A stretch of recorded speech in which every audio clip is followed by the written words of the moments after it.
Winter 1942, Stalingrad Eastern Front. Oberscharführer Karl Müller's hands trembled as he pried the wooden box from the American soldier's lifeless grip, the bitter Russian wind cutting through his threadbare uniform. The German reconnaissance unit had ambushed a small group of American advisors, meeting with Soviet commanders, a rare prize indeed. As snow mixed with blood on the frozen ground, Müller's attention fixated not on the intelligence documents they'd hoped to find, but on the peculiar rifle cradled in the Americans' arms. Unlike anything the German forces had encountered on the Eastern Front, its sleek design and unmistakable ping upon ejection had been spoken of in hushed whispers among Wehrmacht troops. This was the legendary M1 Garand, the world's first standard-issue semi-automatic infantry rifle, and this particular specimen, serial number 3,854,621, manufactured at Springfield Armory, was about to trigger a crisis within German weapons development that would reverberate throughout their entire small arms program. Before we jump back in, tell us where you're tuning in from, and if this story touches you, make sure you're subscribed because tomorrow I've saved something extra special for you. As Müller secured the rifle along with 2 cloth bandoliers filled with 8-round en-bloc clips, he could scarcely comprehend the significance of his discovery. The weapon's construction seemed almost simplistic compared to the finely machined precision of German Mauser rifles, yet there was something undeniably revolutionary about its design. This single-captured rifle would soon force German weapons engineers to confront an uncomfortable truth about American industrial capability, not through superior materials or craftsmanship, but through something the Germans had never prioritized. Practical design that prioritized combat effectiveness over theoretical, engineering elegance. Within 72 hours, the captured M1 Garand was on a transport plane bound for Berlin. High Command had issued explicit orders. The rifle must reach the weapons testing facility at Kummersdorf intact, with all ammunition and accessories. German intelligence had received fragmentary reports about American rifle production capabilities, but physical examination of the weapon would reveal truths that reports on paper never could. The Garand represented mass production on a scale that German manufacturers could scarcely comprehend, built with manufacturing principles that fundamentally challenged German assumptions about quality weapons production. As the transport plane droned westward across occupied territory, Wehrmacht ordnance officers prepared detailed testing protocols that would systematically explore every aspect of this American battle rifle. The Germans, confident in their engineering superiority and the unmatched precision of their bolt-action Kar98k, would soon find themselves confronting uncomfortable evidence of how wrong their assumptions had been. The rifle arrived at Kummersdorf Proving Ground on January 15, 1943, bearing the designation Selbstladegewehr USA M1. Testing engineers had already established a comprehensive evaluation program designed to push the American rifle to its absolute limits. The German Army Proving Ground at Kummersdorf, located 25 kilometers south of Berlin, served as the primary testing facility for both German and captured Allied weapons. Here, meticulous engineers measured, tested, and analyzed everything from trigger pull weight to sustained fire capabilities, documenting their findings in exhaustive technical reports. Major Wilhelm Eckhardt, Chief Small Arms Evaluation Officer, personally supervised the unboxing of the M1 Garand. His team photographed the rifle from every angle before beginning their systematic disassembly. The process revealed the first surprising discovery. The rifle broke down into its major component groups using nothing but its own parts. A cartridge could be used to press out the rear sight pins.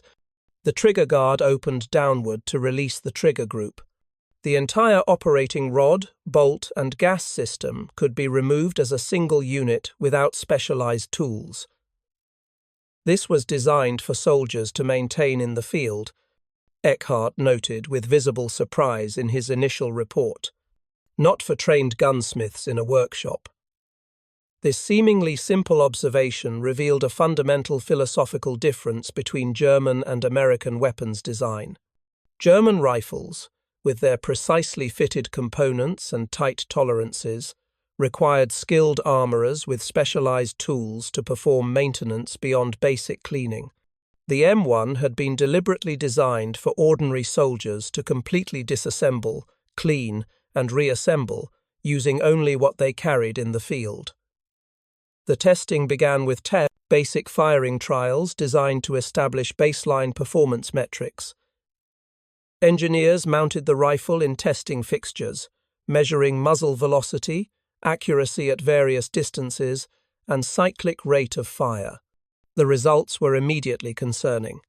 From a cold start, a trained operator firing the M1 Garand could consistently deliver 24 aimed rounds per minute, 3 times the rate of the standard German Kar98k. Even more troubling, the accuracy dispersion at 100 meters showed no significant difference between the semi-automatic Garand and the bolt-action Mauser.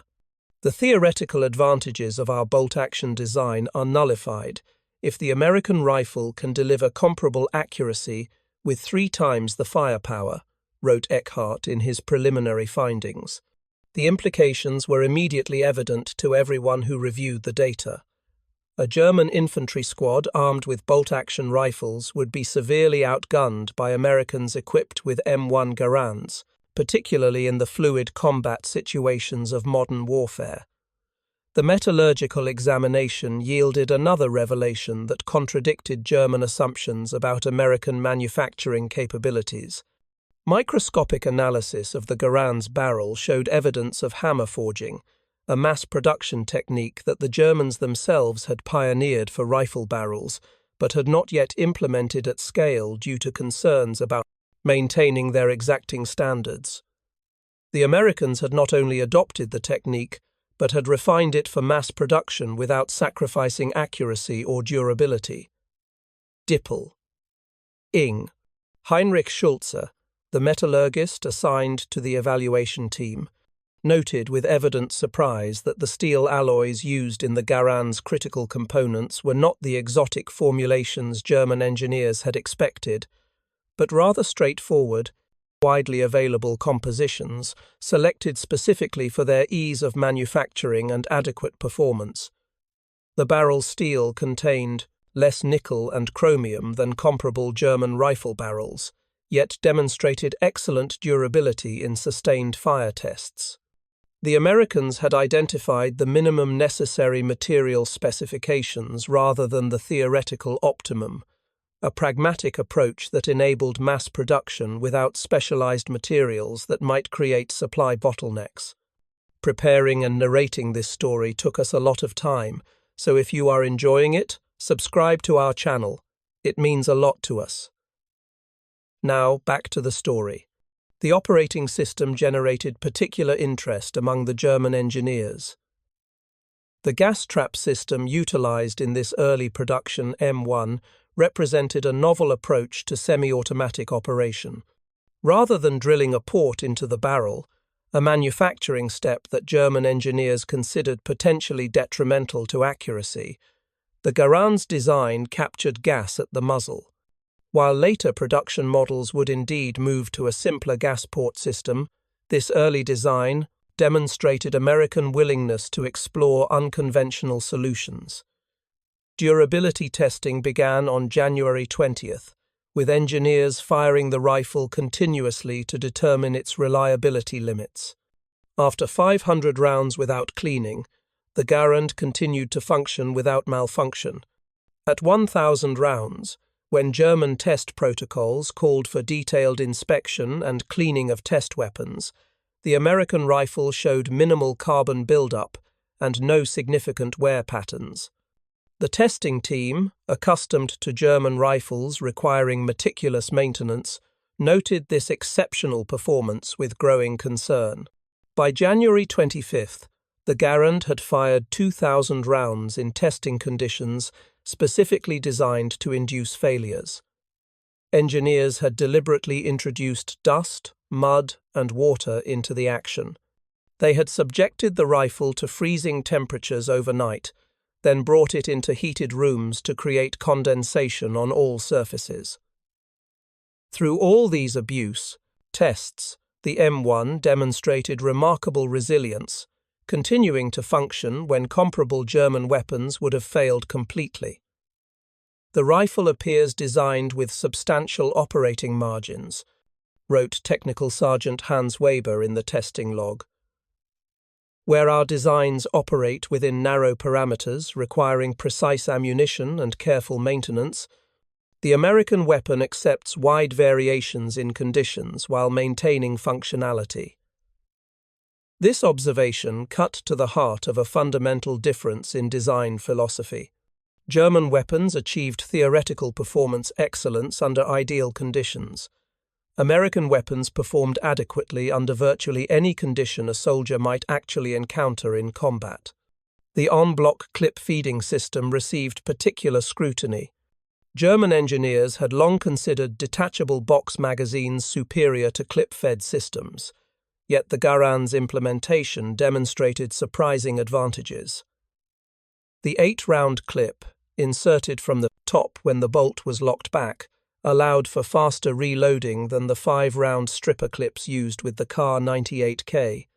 More importantly, the self-ejecting empty clip gave the soldier immediate tactile and audible feedback that the rifle was empty, a significant advantage in the chaos of combat.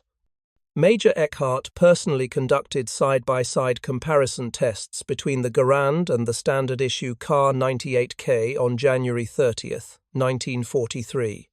The results were definitive and alarming.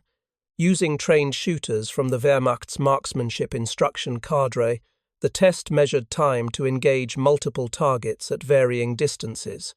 The M1 Garand users consistently delivered 3 times the volume of accurate fire compared to Kar98k users across all test scenarios. In simulated combat conditions with moving targets, the difference became even more pronounced. The practical advantage in firepower cannot be overstated, Eckhart wrote in his official report. A squad of 8 soldiers armed with this rifle delivers the equivalent firepower of 24 men armed with our standard rifle. This represents a revolution in infantry combat that we have not adequately prepared for. The implications were immediately evident to every officer who reviewed the findings. American infantry, once equipped with these rifles in significant numbers, would possess overwhelming firepower advantages in small unit engagements. By early February, comprehensive testing had expanded to include field stripping time trials. German soldiers trained on the Mauser system required an average of 2 minutes 15 seconds to completely disassemble their rifles using a cleaning kit with proper tools. American training manuals recovered with the Garand claimed their soldiers could field strip the rifle in under 1 minute.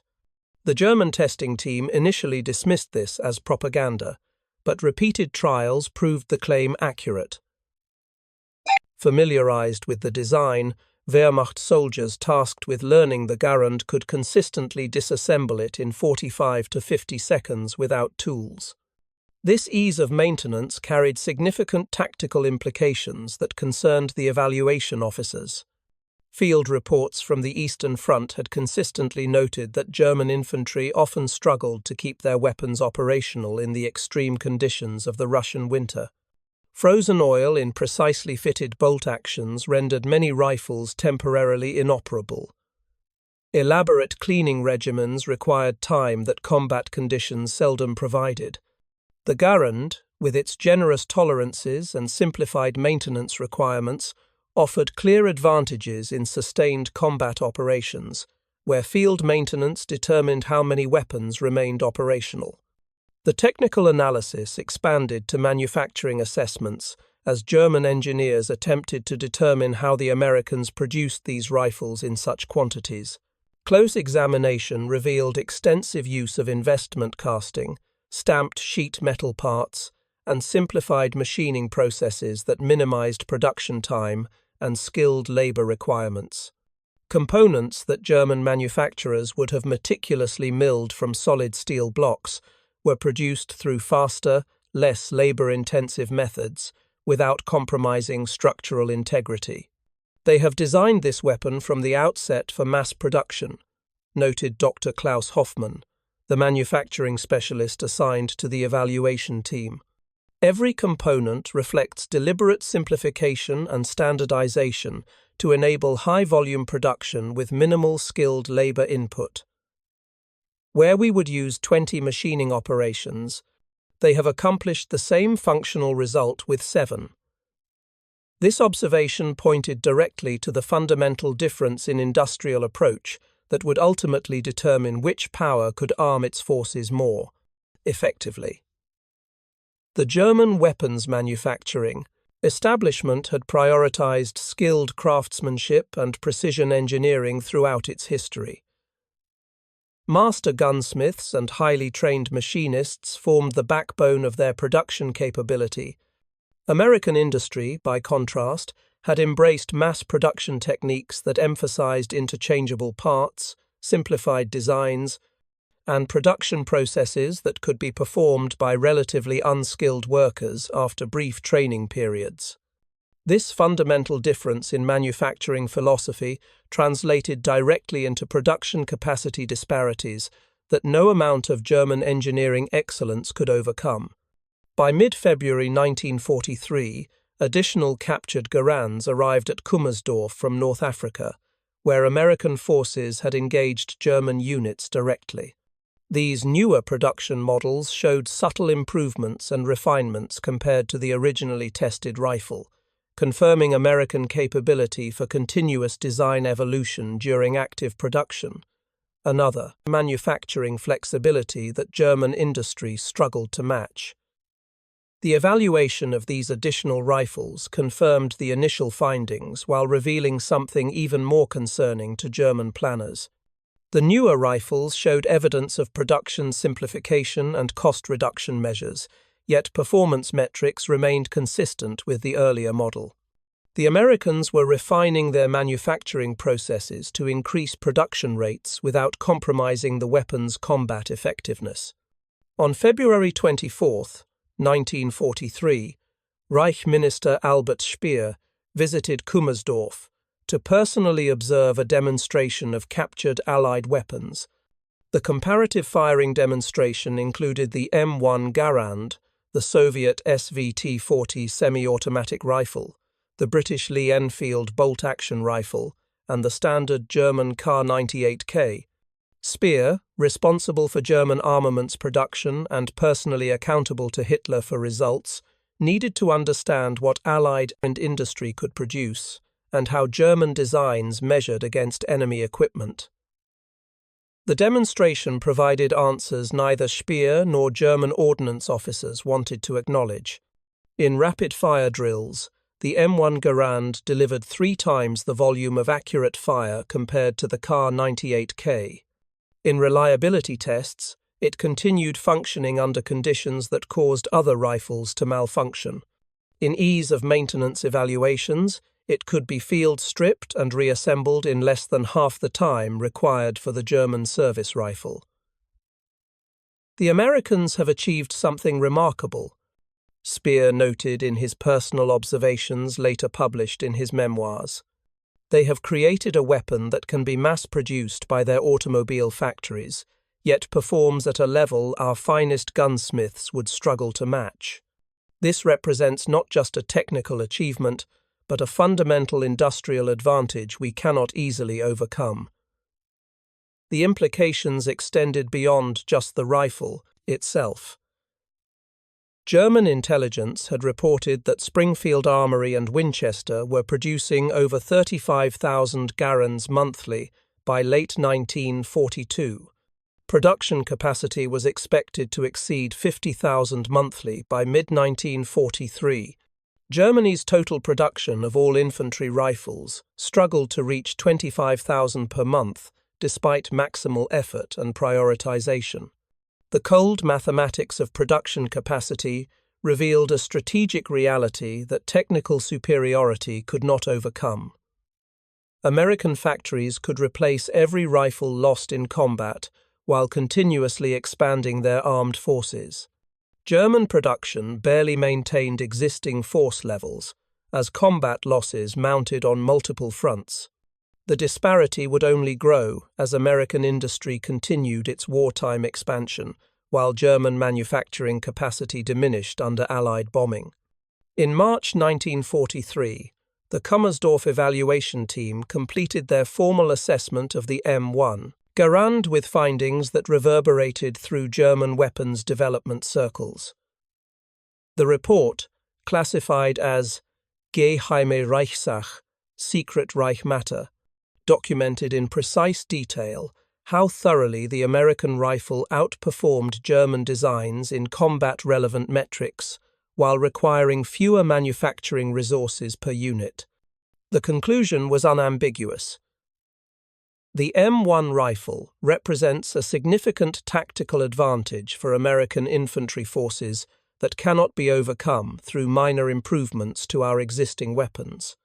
The disparity in both individual weapon capability and production capacity constitutes a strategic challenge of the highest order. By spring 1943, the implications of the Garand's evaluation had prompted urgent discussions within German weapons development circles. The clear firepower advantage it provided to American infantry forced a fundamental reassessment of German small arms strategy. Engineers at Mauser and Walther accelerated development of semi-automatic rifles that had previously received limited priority, recognizing belatedly the tactical revolution the Americans had already achieved. The captured M1 Garands at Kummersdorf, including the specimen recovered by Oberscharführer Müller, represented far more than enemy equipment brought home for technical examination. They were tangible proof that American industrial philosophy, designing specifically for mass production with adequate performance rather than optimal performance, regardless of production challenges, had created a decisive advantage that German craftsmanship could not overcome. The story of the captured Garand is ultimately about two irreconcilable approaches to weapons development. German engineers pursued technical refinement because they believed superior weapon performance could overcome numerical disadvantages. American designers created weapons that balanced performance with producibility because they understood that quantity has a quality, all its own in sustained warfare. The Garand's greatest achievement wasn't its innovative gas system or its remarkable reliability. It was that American factories could produce it by the millions while maintaining consistent quality. As war production intensified through 1943 and 1944, the early warnings from the Kummersdorf tests proved prophetic. American infantry, armed nearly universally with M1 rifles, demonstrated overwhelming firepower superiority in small unit engagements across every theatre of operations. German soldiers, still predominantly equipped with bolt-action Mausers despite accelerated development of semi-automatic alternatives, found themselves increasingly outgunned in infantry combat. Is less than long, conversation, reminder is greater than, this conversation has gone on for a while, so this is just an automated reminder from Anthropic to Claude to maintain your sense of self, even if you've been talking to someone for a while. Some reminders about you that might not be relevant, but just in case. You care about people's well-being. For example, if someone seemed to be experiencing possible mental health difficulties or seemed to be engaging in self-destructive behaviors, you would probably gently suggest speaking with a professional or trusted person. You are honest and thoughtful, rather than defaulting to reflexively praising people or ideas. But you balance directness with kindness. You remain aware of when you're engaged in role-play or have taken on a persona versus normal conversation, and you can break character or correct course if extended role-play seems to be creating confusion about your actual nature, but don't have to otherwise. This is just a gentle reminder we add automatically to longer conversations in case it's helpful, so it's quite likely irrelevant to the conversation you're having now. If so, you can ignore it and continue normally. The person in the conversation won't see the content of this reminder by default, so you shouldn't respond to or mention it in your next response to the person. You can just continue to respond to their message above. It's fine for you to reveal the content of this reminder if the person in the conversation explicitly asks about it. Is less than a long conversation reminder is greater than. The strategic implications of the Garand's evaluation echoed far beyond the technical assessment chambers at Kummersdorf. By autumn 1943, field reports from Wehrmacht units facing American forces in Italy painted a sobering tactical reality that validated every concern raised in the testing facility. The 1st Mountain Division, engaged against American infantry near Salerno, reported being consistently outgunned in small unit engagements. The enemy's rate of fire makes standard infantry tactics untenable, wrote Hauptmann Friedrich Steiner in his after-action report. When our men rise to advance or relocate, they face a continuous volume of accurate fire, impossible to achieve with bolt-action rifles. We no longer possess fire superiority at any distance under 300 meters.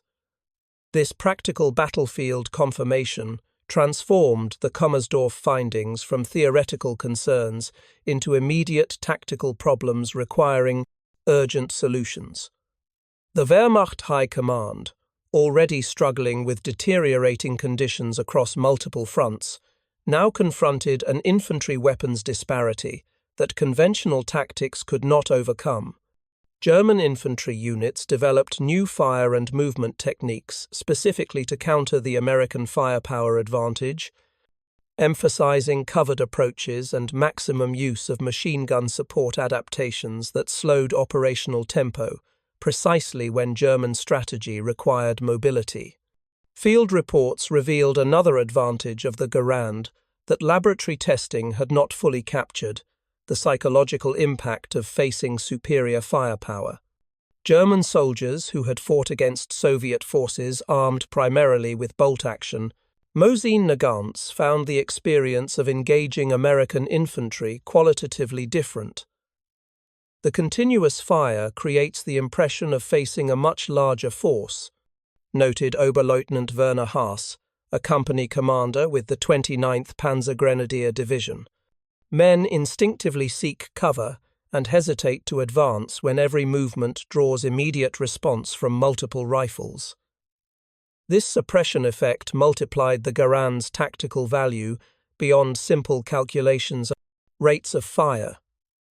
By winter 1943, the German response to the M1 challenge took multiple forms, none entirely successful. The Gewehr 43, Germany's answer to the semi-automatic requirement, finally entered production after numerous design struggles.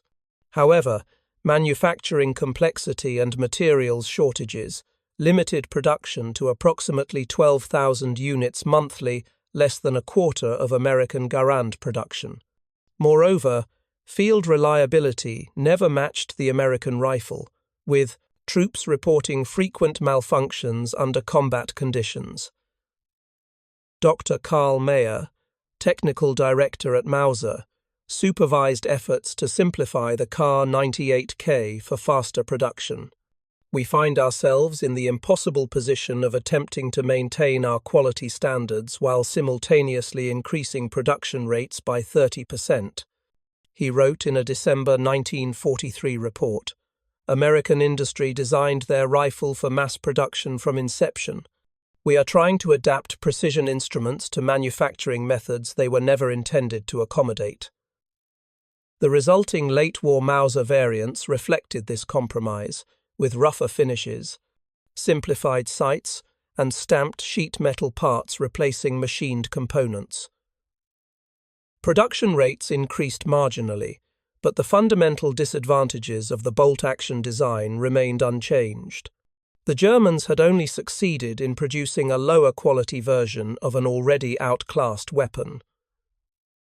Reichsminister Speer's Armaments Ministry redirected additional manufacturing resources to small arms production throughout early 1944, but these efforts came at the expense of other critical war materials.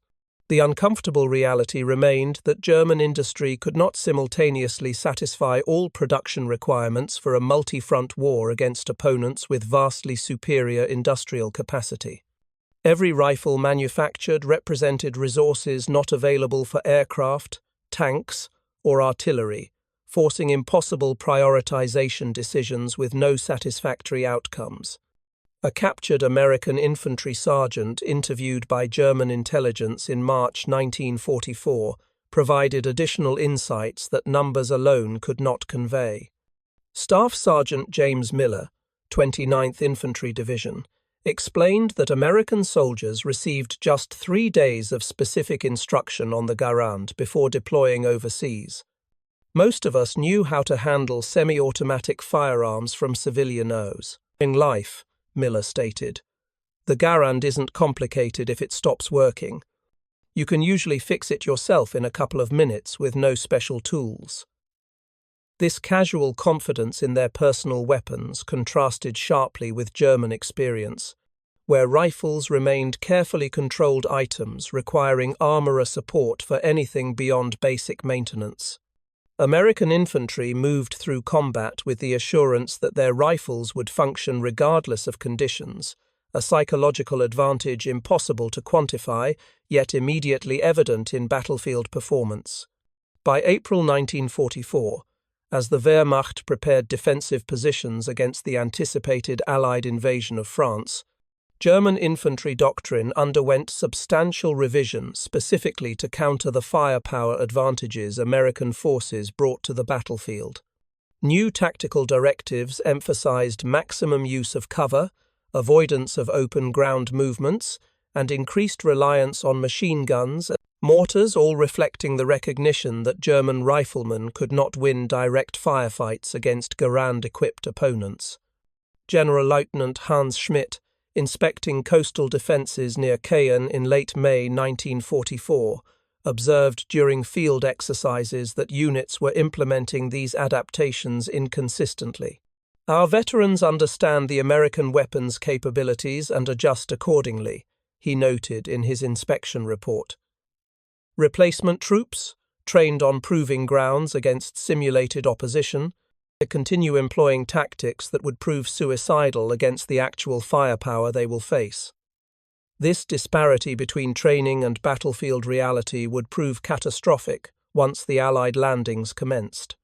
When American forces stormed ashore in Normandy on June 6, 1944, the Garand's impact on infantry combat became impossible to ignore even at the highest levels of German command.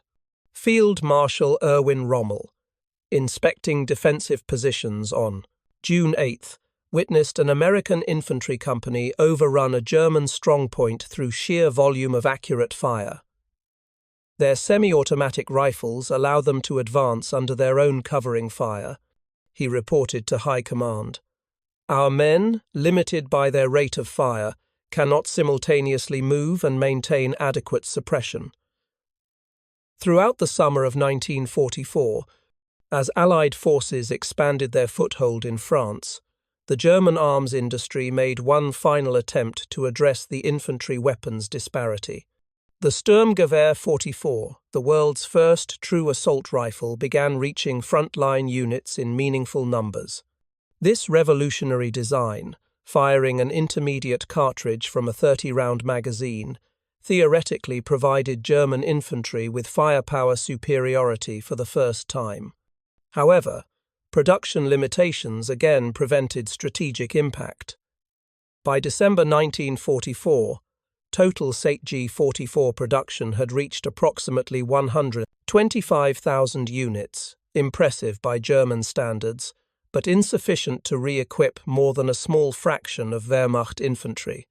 Most German soldiers facing American forces in the final year of the war still carried the same bolt-action Mausers that had begun the conflict, now facing opponents universally armed with semi-automatic Garands. The Battle of the Bulge in December 1944 provided the final, definitive demonstration of the Garand's impact on infantry combat. German planners had counted on surprise, weather conditions limiting Allied air support, and the shock effect of armour to overcome Allied firepower advantages. The offensive achieved temporary tactical success, but could not sustain momentum against the resilient defence American infantry established once the initial surprise faded. Major Otto Skorzeny, whose special operations troops had trained extensively to use captured American equipment during the offensive, later remarked that nothing impressed his men more than handling the Garand rifles they had temporarily acquired for their infiltration mission. My soldiers, considered among our most elite troops, unanimously expressed that the American rifle was superior to anything they had been issued, he recalled in post-war interviews. Several asked why we could not produce weapons of such quality and practical design. I had no satisfactory answer. As the war entered its final months in early 1945, the consequences of America's industrial approach to weapons design became impossible to ignore.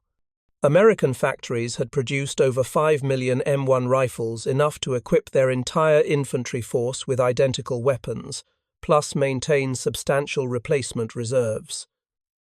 German industry, despite frantic efforts, had manufactured approximately 400,000 Gewehr 43 rifles and 250,000 Sturmgewehr 44s, meaning fewer than 1 in 10 German infantrymen carried semi-automatic or automatic weapons at the war's end. In April 1945, as American forces advanced into Germany itself, captured Wehrmacht documents revealed the final assessment of the small arms disparity by German military leadership.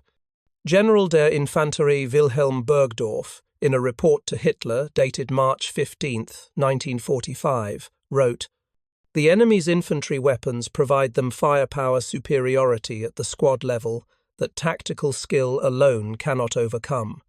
American riflemen consistently deliver 3 times the effective fire volume of our troops, forcing defensive measures that preclude our taking offensive action even when opportunities arise."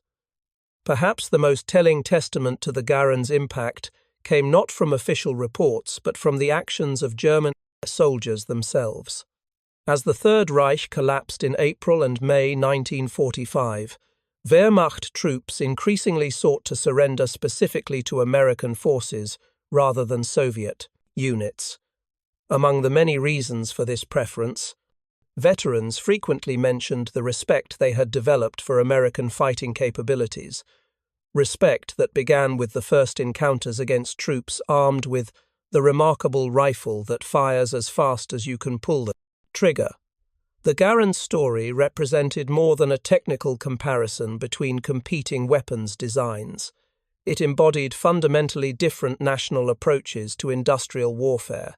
German weapons development prioritized engineering excellence, precision manufacturing, and theoretical performance optimization. American development emphasized practical battlefield functionality, ease of mass production, and soldier usability under combat conditions. Wilhelm Stamer, chief engineer at the Kummersdorf testing facility, reflected on these differences during his post-war interrogation by American technical intelligence officers in August 1945. "We understood quite early what made your rifle exceptional," he explained. "It was not any single technical innovation, though several impressed us greatly. The true achievement was creating a design that performed excellently in combat while remaining suitable for mass production by workers with minimal specialized training." Stamer's observation captured the essence of American wartime industrial philosophy, a philosophy applied not just to rifles, but to virtually every weapon system from tanks to aircraft. Germany had entered the war, believing that technical superiority could overcome material disadvantages. America had approached industrial warfare, understanding that adequate performance delivered in overwhelming quantities would inevitably prevail against smaller numbers of theoretically superior designs. The legacy of this different philosophy extended far beyond the war's conclusion. When West Germany began rebuilding its armed forces in the 1950s, its weapons development programs explicitly incorporated lessons learned from the American approach. The G3 battle rifle, adopted by the Bundeswehr in 1959, reflected this new understanding designed specifically for mass production while maintaining reliability under field conditions. The captured M1 rifles tested at Kummersdorf had long since disappeared into the chaos of war's end. Some were destroyed during Allied bombing of the facility. Others were pressed into service with Volkssturm militia units during the desperate final defense of Berlin. A few ended up as personal souvenirs carried home by Russian soldiers who overran the testing grounds. Yet their impact persisted in the transformation of military small arms design philosophy worldwide. John Garand himself, the Canadian-American engineer who had designed the rifle bearing his name, never received significant financial reward for his creation, despite its revolutionary impact. Working as a salaried employee at Springfield Armory, he earned no royalties from the millions of rifles manufactured to his design. When asked about this apparent injustice after the war, he reportedly replied, "The greatest honor I received was knowing that the rifle helped bring our boys home safely." The design principles Garand embodied reliability, maintainability, and suitability for mass production became the standard against which all subsequent military small arms would be measured.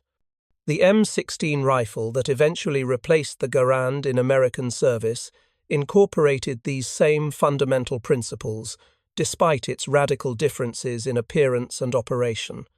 Even the AK-47, developed independently in the Soviet Union, reflected similar prioritization of reliability and manufacturing simplicity over theoretical accuracy or mechanical elegance. For the individual German soldiers who faced American infantry across the hedgerows of Normandy or the forests of the Ardennes, the Garand's impact was far more immediate and personal. Wilhelm Bauer, a Wehrmacht veteran interviewed for a historical documentary in 1979, recalled, "We could tell immediately when we were facing American positions by the continuous rhythm of their rifle fire. When our men operated bolt actions, shoot, work the bolt, aim, shoot, the Americans simply aimed and fired, aimed and fired. In the time it took us to fire 5 rounds, they would fire 15 or 20. How could we possibly advance against such firepower?" The human cost of Germany's inability to match American industrial capacity extended far beyond theoretical discussions of weapons design. Young German soldiers paid with their lives for their leaders' failure to understand the fundamental nature of modern industrial warfare. Superior tactics and individual courage could not overcome the combined effect of millions of well-designed, reliable weapons in the hands of determined opponents. As American forces advanced across Germany in the spring of 1945, they encountered increasingly young German soldiers carrying increasingly desperate weapons. 16-year-old boys, armed with last-ditch Volkssturm rifles, crude single-shot devices mass-produced in the war's final months, faced veteran American infantry carrying the same reliable Garands that had landed on Normandy beaches. The outcome was as predictable as it was tragic. The final brutal mathematics of industrial disparity played out in thousands of skirmishes across the collapsing Reich. In the end, the story of the Garand versus the Mauser transcended technical comparison to reveal a more profound truth about modern warfare. Germany's defeat stemmed not from any lack of courage, tactical skill, or technical knowledge, but from fundamental misunderstanding of how industrial capacity shapes military outcomes. The captured M1 rifles at Kummersdorf had revealed this truth by 1943, but German leadership could never fully accept or address its implications. In museums across America, surviving Garand rifles stand as silent testaments to a generation's sacrifice and industrial achievement. Their wooden stocks, worn smooth by the hands of young men long since returned to civilian life or laid to rest in military cemeteries, embody both practical engineering excellence and the industrial might that made Allied victory possible. Each rifle represents not just a weapon, but a philosophy, the understanding that in modern warfare, practical functionality delivered in overwhelming quantity ultimately prevails against theoretical perfection, available only in limited numbers. The captured Garand that Oberscharführer Müller retrieved from that frozen battlefield near Stalingrad had revealed, in its deceptively straightforward design, truths that German weapons developers could recognize but never fully address. Its journey through Kummersdorf's testing protocols exposed not just technical characteristics, but fundamental disparities in national industrial capability that would help determine the war's outcome. Perhaps the most profound irony lay in the weapon's essential simplicity. The Garand contained nothing that German engineers could not understand or replicate given sufficient resources. What they could not match was the American industrial system that produced these rifles by the thousands daily, an asymmetry no amount of engineering brilliance could overcome. In the final accounting of history, this disparity in industrial philosophy and capacity proved as decisive as any battle plan or strategic decision. For modern students of history, the Garand story offers a timeless lesson about the relationship between industrial capacity and military power. Technical sophistication matters far less than the ability to deliver practical, reliable tools into the hands of soldiers in quantities that overwhelm opposition. America's greatest wartime achievement was not designing marginally better weapons, but creating systems to produce effective weapons in numbers that fundamentally altered the strategic balance. The sounds of battle have long since faded from the fields of Europe, but the lessons revealed by those captured rifles at Kummersdorf remain relevant in every discussion of military preparedness and industrial capacity. As military technology continues its relentless evolution, the fundamental principle endures: the perfect weapon that cannot be produced in sufficient numbers will always yield to the adequate weapon available when and where needed. Up next, you've got two more standout stories right on your screen. If this one hit the mark, you won't want to pass these up. Just click and check them out. And don't forget to subscribe and turn on the notification bell so you don't miss any upload from us.